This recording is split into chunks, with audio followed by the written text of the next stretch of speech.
من أحسن قولا ممن دعا إلى الله وعمل صالحا وقال إنني من المسلمين.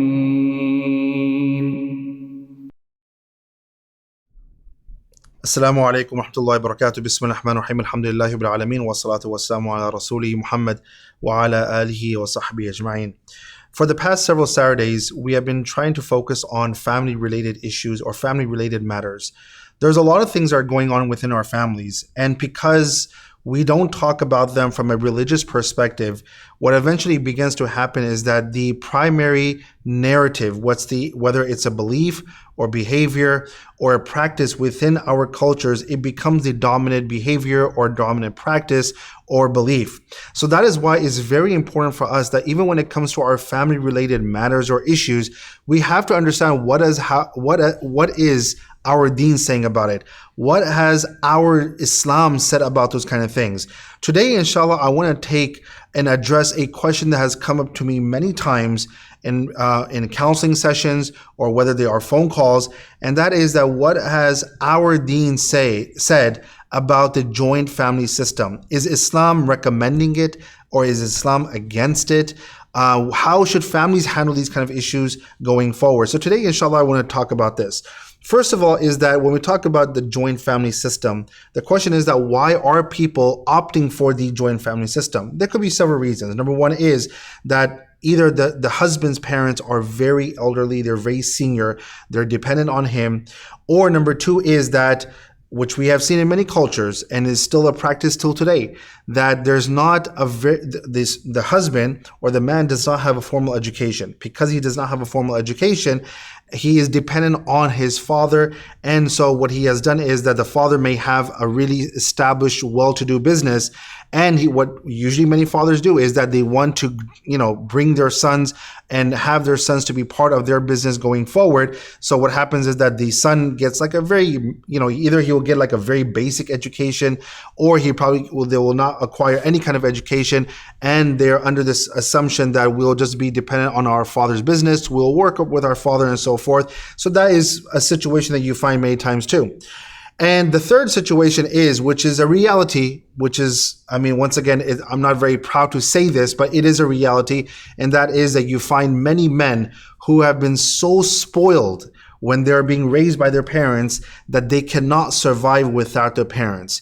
And this is where I will say this, that mothers, please do not spoil your sons. When it comes to their room, let them clean their own room. When it comes to the basic things that they can do, you don't have to do it for them. This is how you spoil them. And sometimes these men become so spoiled that they realize that they cannot live without their mothers. So hence they have decided internally, they have made this decision that when we get married, I'm going to bring my wife into my house and she's going to be living over here. She will be able to take care of some domestic responsibilities, but at the same time, having my mother alongside with me is absolutely important. And once again, this is another issue that I've talked about this in some other videos. So these are several reasons why many people, they opt for the joint family system. Now, how should we address the joint family system prior to marriage? It is very important. In fact, in all my premarital counseling sessions that I personally conduct, I always bring this up. That what is your living arrangements after marriage? What are you planning to do? And what we have seen is that many times the women, she refuses, that I do not want to live with your parents. And many times men, including the man's parents, they see that as like a very negative thing. They see that as a blemish or as a negative character, I would say, on behalf of the woman. And by the way, there's nothing wrong with that. If a woman says that I do not want to live with your parents after marriage, she has a right to say that. And it is also equally the right of the man to say that, if this is something that he cannot survive without, then he can say that, perhaps this is not the right engagement for me. He can break off the engagement or break off the talks and so forth. There's nothing wrong with that. But to sit there and first of all, they should bring this up prior to marriage. And number two is that if a woman says no, then they should not be considered, or they should not be classified, or that answer should not be a means to question someone's tarbiyah or someone's character. That's absolutely wrong. And once again, this should be discussed. And I've seen many cases also where the husband says that, okay, you know what, let's get married. For the first 6 months, we will live together with my parents, and then after 6 months, we will move out. And subhanAllah, believe it or not, there are many cases, majority of the cases that I have seen is that the husband does not fulfill his end of the bargain. He does not fulfill his promise. 6 months turns into 8 months, 9 months, 1 year, 1 year turns into 2 years. And the wife is saying that you promised me prior to marriage that we will live separately. And that is why I'm saying at this point that when you are about to get married, this should be one of the most important discussions that need to take place. And when that happens, there should be an agreement in place. That means that if the husband says, okay, you know what, after 6 months we'll move out, there has to be an agreement in place.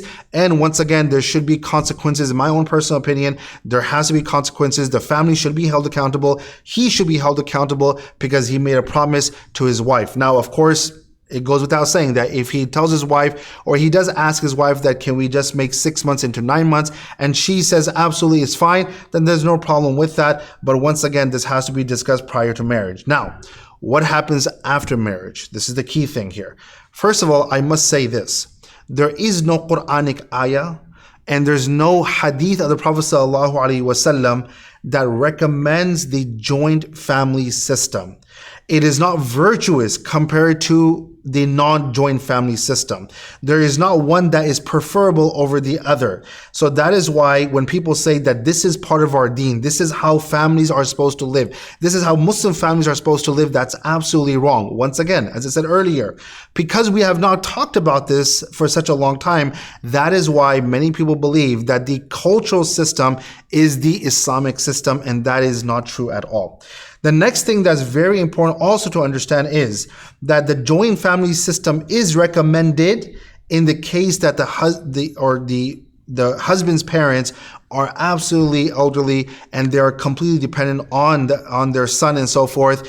So that is why it's very important that in that particular situation, I would say that then they should live together, because someone needs to, the husband needs to look after his parents and so forth. It is not wise at that time or that situation that where they're living separate and the parents are living separate, because once again, what if the parents fall down? What if something happens to them? They need their son's aid right away. So that's why in that particular situation, I would say that fine, it makes complete sense that they live in a joint family system.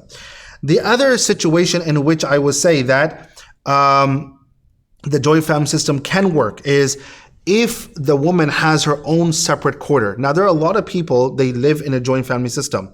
But for example, one entire floor is dedicated to the wife. The wife has her own sort of mini kitchen. She has her own living room. She has her own space. Parents are living downstairs. They don't usually, come in each other's way and so forth, unless the wife has to sometimes go in the kitchen and cook food for the entire family and so forth. But otherwise, she has her own quarter. She has her own privacy and so forth. That is fine. If a husband says to his wife, you will live with me in the joint family system, and once again, there should be no one else up there. There should be no one else up there. That should be her own reserved space, because a woman does need her privacy. The next thing is also, I would say that if there's ever a situation where the house is cramped, okay, the house is cramped. Like for example, there was a brother who came to me and he told me that, or this is actually a woman telling me that the house or the household where she got married into, that house is so small and they only have one bathroom. And you can just imagine the shame, even though there's nothing haram being done, but just for the woman to go and she's taking a shower, or the man is taking a shower, of course, you understand exactly where I'm going with this. Everyone understands what's going on. And it is almost a source of shame in one way that this is, when it comes to intimacy and so forth, this is a private matter between a husband and a wife and so forth. So that is why if there's ever a situation where there's so many people living in one house or under one roof, then in that particular situation, I do not recommend the joint family system. I do not recommend that the husband should bring his wife into that particular situation. It's not right with her, and it's a violation of her privacy.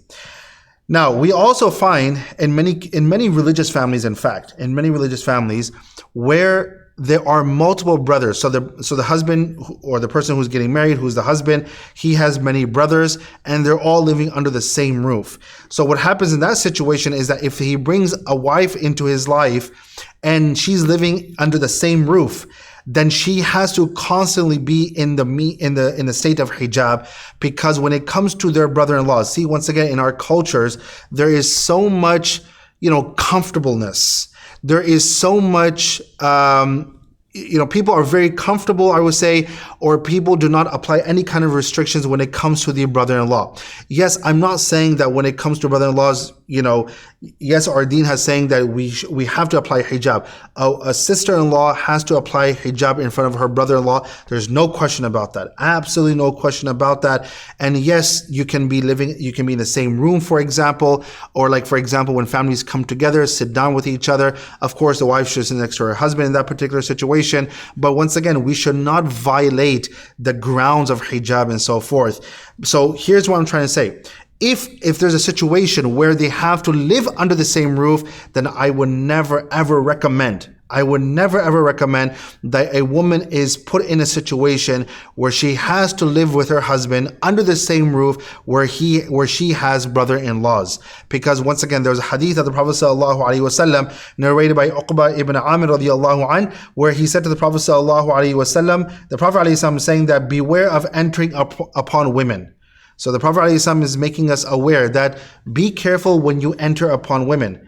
So the Prophet Uqba ibn Amir is saying, he's narrating this hadith, and he says, a man from the Ansar was sitting there, and he stood up and he said, Ya Rasulullah, what about the brother-in-law? Meaning that apparently now you have to understand, they were not probably living in the same place, but because at that time the houses were so close to each other, they can easily walk into other people's homes and so forth. They were next to each other. They were not separated like we see in many cases. So here this man is saying that, what if I just walk into the second house and I'm the brother-in-law?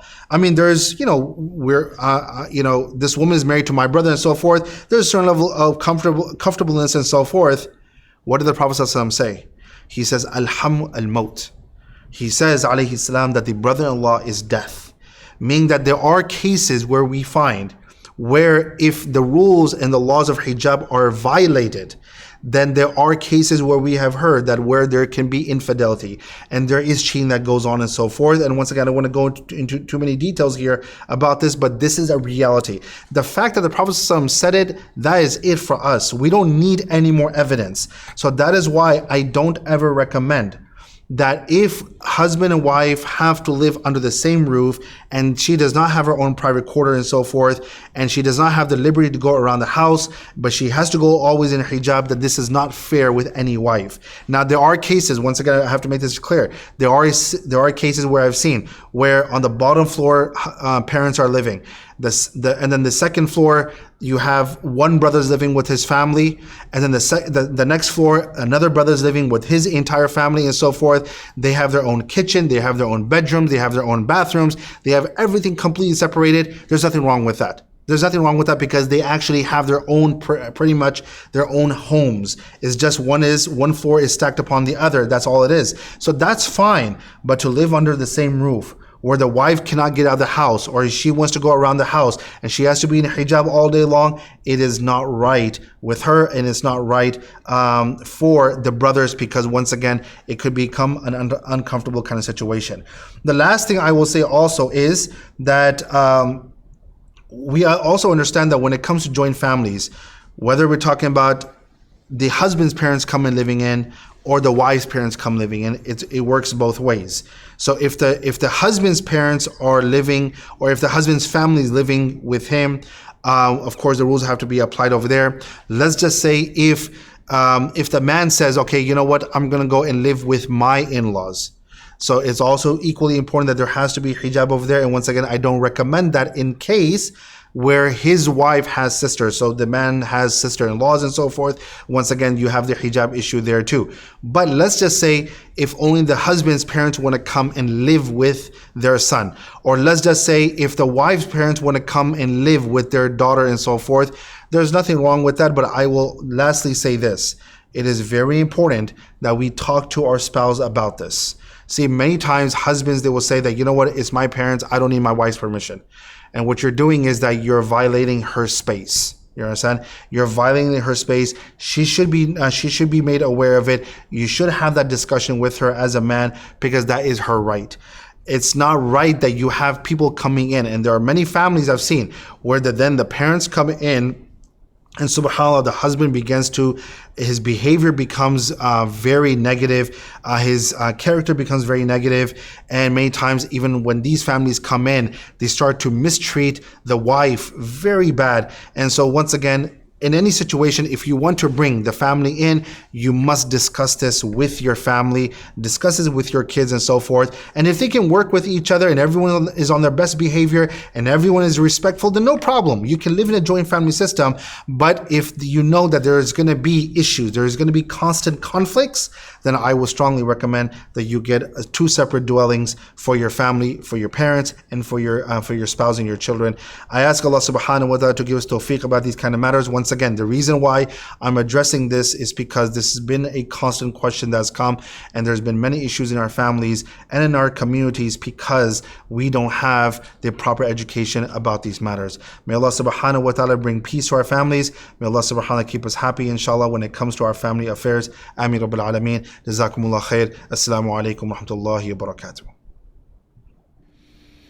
إن المسلمين والمسلمات والمؤمنين والمؤمنات والقانتين والقانتات والصادقين والصادقات والصابرين والصابرات والخاشعين والخاشعات والمتصدقين والمتصدقات والصائمين والصائمات والحافظين فروجهم والحافظات والذاكرين الله كثيرا والذاكرات أعد الله لهم مغفرة وأجرا عظيما.